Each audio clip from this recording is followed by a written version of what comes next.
Buenos días, hermanos, Dios les bendiga. Soy el misionero Juan Robles, misionero aquí en el país de Panamá. Actualmente estamos localizados como familia y como iglesia en la provincia de Bocas del Toro, en la ciudad de Changuinola, donde por la gracia de Dios llegamos a este país en el año 2012, en el mes de abril.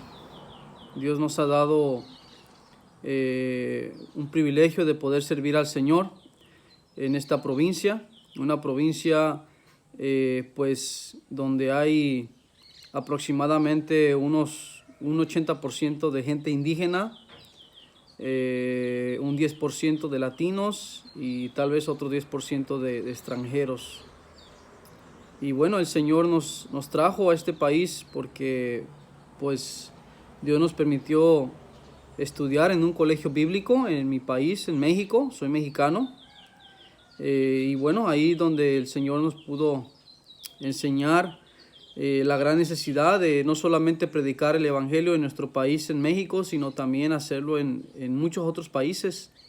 Y Dios nos trajo a este país porque Él sabía que en este país había una gran necesidad. Somos la primera iglesia bautista fundamental en toda esta provincia.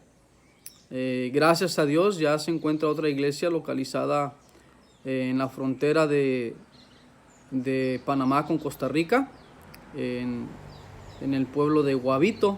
Ya hay otro pastor ahí pastoreando, un misionero también mexicano. Y bueno, me siento contento de que ahora ya no somos la única iglesia bautista, sino que ya hay otra iglesia más. Y por la gracia de Dios, y si Dios nos permite, porque sé que Él quiere, poder no solamente establecer esta iglesia, sino poder establecer más obras a lo largo de esta provincia, donde actualmente es una provincia que tiene mucha necesidad. Estamos entre 4 ciudades principales, y bueno, 3 ciudades en sí y una isla. Son el pueblo principal es aquí de Changuinola, donde estamos nosotros. Después sigue Almirante, que es el segundo pueblo más grande de Bocas, y el tercer pueblo es Chiriquí Grande, y luego sigue la isla Colón o isla Bocas del Toro, como le llaman. Y en esos 3 pueblos no hay una iglesia bautista fundamental. Hay iglesias bautistas de la convención o iglesias bautistas liberales, pero no iglesias bautistas fundamentales como la nuestra. Y no me siento orgulloso por eso. Es una tristeza que cristianos, pastores, no hayan hecho nada por esta provincia por muchos años, hasta que el Señor nos trajo acá. Y yo recuerdo, hermanos, que jóvenes, yo recuerdo que aún cuando nosotros comentamos a otros pastores que el Señor nos estaba dirigiendo a venir a esta provincia, muchos pastores, me siento triste decirlo, pero muchos pastores decían: ¿estás seguro que ahí es donde el Señor lo quiere? Porque decían que era una provincia donde había mucho dengue, donde las aguas estaban, el agua no era muy correcta para tomar, y no había tantas cosas como otras ciudades más grandes, como lo más cercano que tenemos es David. Y la verdad que eso me puso un poco confuso saber de pastores panameños que me decían eso. Y pues gracias a Dios, hermanos, que somos iglesias independientes, y también gracias a Dios que Dios no nos trajo porque no fue el hombre, el que nos trajo a esta provincia, sino Dios. Y Dios no nos trajo a esta provincia porque acá hay muchas cosas o no hay muchas cosas. Dios nos trajo porque aquí hay almas, y las almas necesitan conocer de Cristo. Así es que pues sigan orando por la familia Robles. Mi nombre es Juan Robles, mi esposa Magda, tengo un hijo mayor que es Ezequiel y una hija menor que se llama Joana. Y el Señor nos está permitiendo seguir trabajando aquí en esta hermosa provincia, pero con mucha necesidad. con mucha necesidad. Así es que, jóvenes de la Iglesia Bautista Betel, Dios les bendiga. Y quisiera ir directamente a lo que es el mensaje de esta mañana aún. Quisiera que abrieran sus Biblias en el libro de Jonás, capítulo 3. Y voy a estar leyendo del versículo 1 al versículo 10. Dice la palabra de Dios, Jonás, capítulo 3, del 1 al 10. Dice: vino palabra de Jehová por segunda vez a Jonás diciendo: levántate y ve a Nínive, aquella gran ciudad, y proclama en ella el mensaje que yo te diré. Y se levantó Jonás y fue a Nínive conforme a la palabra de Jehová, y era Nínive ciudad grande en extremo, de 3 días de camino. Y comenzó Jonás a entrar por la ciudad, camino de un día. Dice: y predicaba diciendo: de aquí a 40 días Nínive será destruida. Y los hombres de Nínive creyeron a Dios y proclamaron ayuno y se vistieron de cilicio desde el mayor hasta el menor de ellos. Versículo 6 dice: y llegó la noticia hasta el rey de Nínive, y se levantó de su silla, se despojó de su vestido y se cubrió de cilicio y se sentó sobre ceniza. Dice: e hizo proclamar y anunciar en Nínive por mandato del rey y de sus grandes, diciendo: hombres y animales, bueyes y ovejas, no gusten cosa alguna, no se les dé alimento ni beban agua, sino cúbrase de cilicio hombres y animales, y clamen a Dios fuertemente, y conviértase cada uno de su mal camino, de la rapiña que hay en sus manos.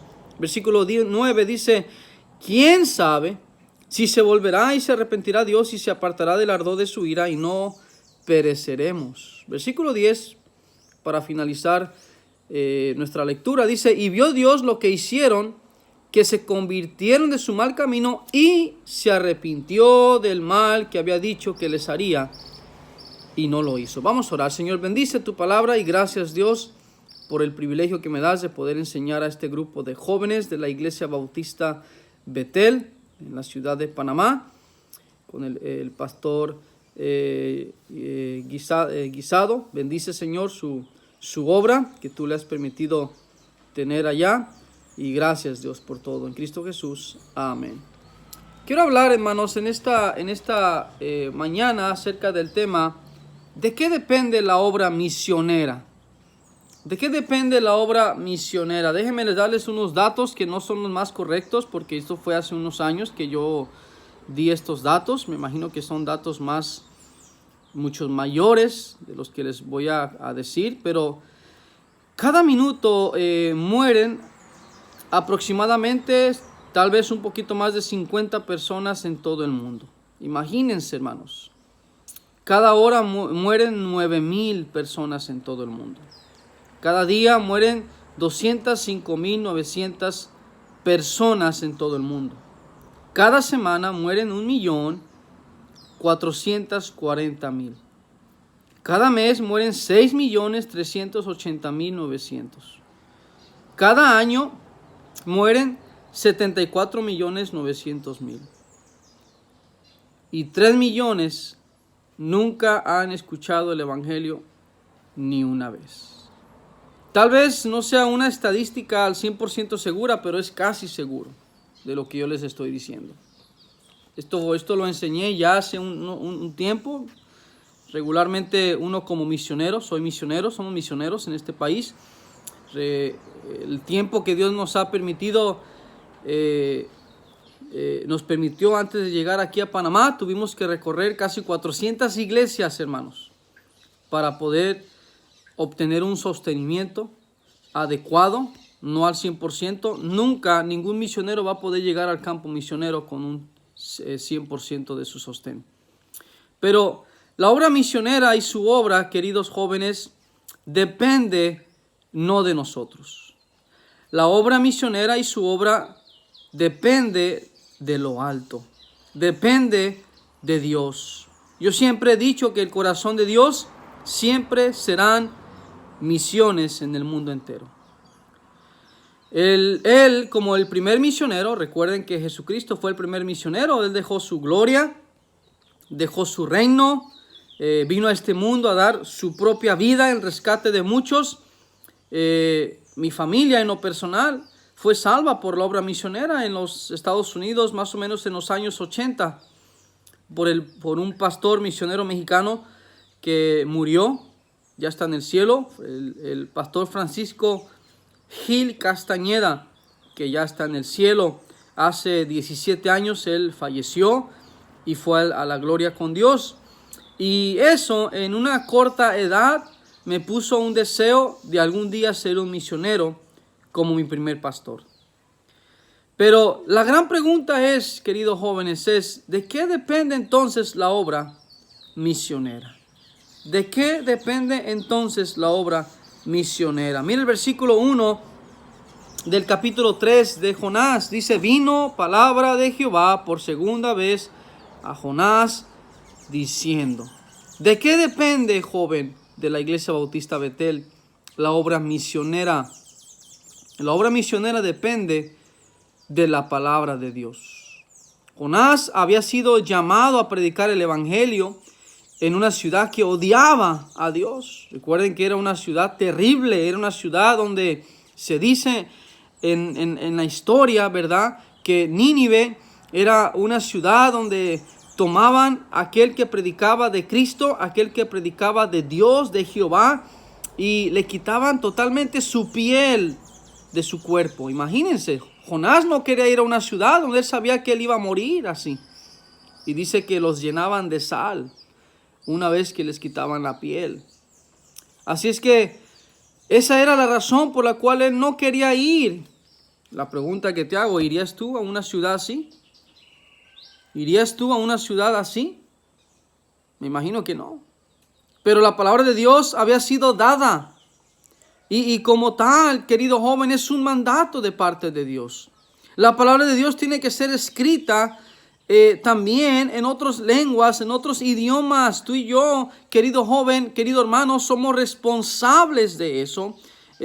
Tú sabes que el idioma, y ahora tenemos quienes nos puedan ayudar a ver esa realidad. Miren, aquí muy pronto vamos a tener aquí en Changuinola, aquí en Bocas del Toro, vamos a tener a un misionero que viene de nuestra iglesia en San Luis Potosí, en México, y él va a estar traduciendo la palabra de Dios en el idioma del Nove Buglé o el Nogbere, y va a ser una bendición tener a alguien así. ¿Cuántos años va a tardar? No sabemos, 5 o 10 años posiblemente, para solamente tener tal vez parte del Antiguo Testamento, pero esa es nuestra responsabilidad, orar por la obra misionera. La obra de Dios y su mandato no es una sugerencia, sino un mandato, joven. No es que si quiero, es una ordenanza. Así es que si Dios te ha llamado a ti para que tú sirvas a Dios, déjame decirte algo, es una orden de parte de Dios. Aquí ese es un asunto entre tú y Dios, no es un asunto entre tú y tu pastor.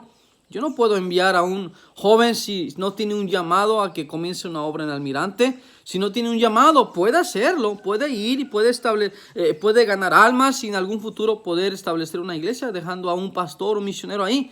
Pero al final de cuentas el que llama es Dios. Así es que la obra de Dios y su mandato no es una sugerencia, sino un mandato. No es que si quiero, sino una ordenanza. Segundo lugar, de alguien, ¿de qué depende la obra misionera? De alguien que la predique. Mira el versículo 2 al versículo 4. Dice, levántate y ve a Nínive, aquella gran ciudad, y proclama en ella el mensaje que yo te diré. No un mensaje tuyo, es un mensaje de Dios. Mira el versículo 3. Mira lo que dice. Y no se levantó Jonás y fue a Nínive. Hermano, dice, y se levantó Jonás y fue a Nínive. ¿Conforme a qué? A la palabra de Jehová. Así es que vemos que la obra misionera depende, en primer lugar, vimos que depende de la palabra de Dios. Conforme a la palabra de Dios, dice ahí en Jonás. Pero también dice que depende de alguien que la predique. Queridos jóvenes, queridos hermanos, esto debería de ser igual para con nosotros. Obedece su palabra, predica su palabra, lleva su palabra. Jonás estuvo predicando una sola cosa. De aquí a 40 días Nínive será destruida. De aquí a 40 días Nínive será destruida. Hermanos, que esto sucedería aquí. Imagínense que esto comenzara a suceder aquí en este país de Panamá. Que de aquí a 40 días Panamá fuera destruido por no haber encontrado a alguien que predique la palabra de Dios. Y estoy hablando de que si esto sucediera aquí en Bocas, si esto sucediera aquí en David o en Chiriquí, si esto sucediera en Santiago, si esto sucediera en Coclé, si esto sucediera allá en Chorrera o en la capital donde están ustedes, qué tremendo sería. ¿Cómo hace falta obreros dispuestos, queridos jóvenes? Nos hace falta más orar, nos hace falta más ayunar, nos hace falta más disposición, etc. Pero ¿qué de ti, hermano? ¿Qué de ti, hermana? ¿Qué de ti, ustedes jóvenes? ¿Hasta cuándo harás la obra de Dios? ¿Ya tienes un llamado? Tal vez ya hasta te estás preparando en un seminario, o en un instituto, o en un colegio bíblico. No sé. Pero si Dios ya puso en ti un deseo, ¿cuándo vas a comenzar a hacerlo? ¿Cuándo? La pregunta es, ¿pero de qué depende la obra misionera? Bueno, depende de que alguien la predique, depende de la palabra de Dios, pero también depende en sembrar la semilla. Mira el versículo 5. Y los hombres de Nínive creyeron ¿a quién? ¿A Jonás? No, creyeron a la palabra de Dios, creyeron a Dios. Mira cómo dice ahí, y proclamaron ayuno. Se vistieron de cilicio desde el mayor hasta el menor de ellos. Dice, y llegó la noticia hasta el rey. Queridos jóvenes, ¿de qué depende la obra misionera? Depende en sembrar la semilla. Siembra la semilla en tu hogar primeramente. Si hay alguien en tu hogar que aún no es salvo, siembra la semilla en tu hogar. Siembra la semilla con tus vecinos. Siembra la semilla en cada pueblo. Siembra la semilla orando por más obreros. Siembra la semilla en la obra misionera, dando, oyendo. Tú, si no puedes ir, entonces da. Si no puedes dar, entonces ve. Siembra la semilla, querido joven. No vas, entonces da. No das, entonces ve. Pero ¿de qué depende la obra misionera? Ya para terminar. Depende de acercarse a Dios. Acercándome a Dios, mira el versículo 8. Dice, y si no, cúbranse de cilicio hombres y animales y clamen a Dios fuertemente y conviértase cada uno de su mal camino, de la rapiña que hay en sus manos. ¿Quién sabe si se volverá y se arrepentirá Dios y se apartará del ardor de su ira y no pereceremos? Mira el versículo 10. ¿Y vio quién? Y vio Dios lo que hicieron, que se convirtieron de su mal camino y se arrepintió, y se arrepintió del mal que había dicho que les haría. Y no lo hizo. Acercándome a Dios. El pueblo, viendo lo que sucedería, ¿sabe qué hizo? Se acercó a Dios. Joven, hermano, de eso se trata. Querido joven, ¿qué no es lo que nosotros queremos? Que la gente se acerque a Dios, ver gente salva, ver gente convertida a nuestro Dios. Entonces, ¿por qué no has hecho caso al llamado de Dios? Querido joven, ya es tiempo de dejar de jugar con Dios y haz caso al llamado de Dios. La Biblia dice, y ay de mí si no anunciare el evangelio. La pregunta que te quiero hacer hoy en este día, ¿quién será el próximo embajador de Cristo? Yo no sé si hay misioneros en tu iglesia, si actualmente misioneros estén saliendo de tu iglesia, no sé. Pero si no hay, entonces, ¿quién será el próximo? Tal vez no hay ningún misionero, pero si no estás apoyando la obra misionera como iglesia, tú estás desobedeciendo. Creo que, si no me equivoco, creo que el que comenzó la iglesia ahí en Panamá, ahí con ustedes, la iglesia Betel, creo que fue un misionero americano, si no me estoy equivocando. Él ya dejó una obra. Ya plantó una iglesia, dejó un siervo de Dios que ahora es su pastor actual. Pero, ¿quién será el próximo? Dios les bendiga y gracias por orar por la familia Robles. Señor, gracias por tu palabra. Gracias porque eres bueno. Bendice esta iglesia, bendice al pastor de esta obra. Y esperando, Señor, que este mensaje llegue al corazón de cada joven. En Cristo Jesús. Amén.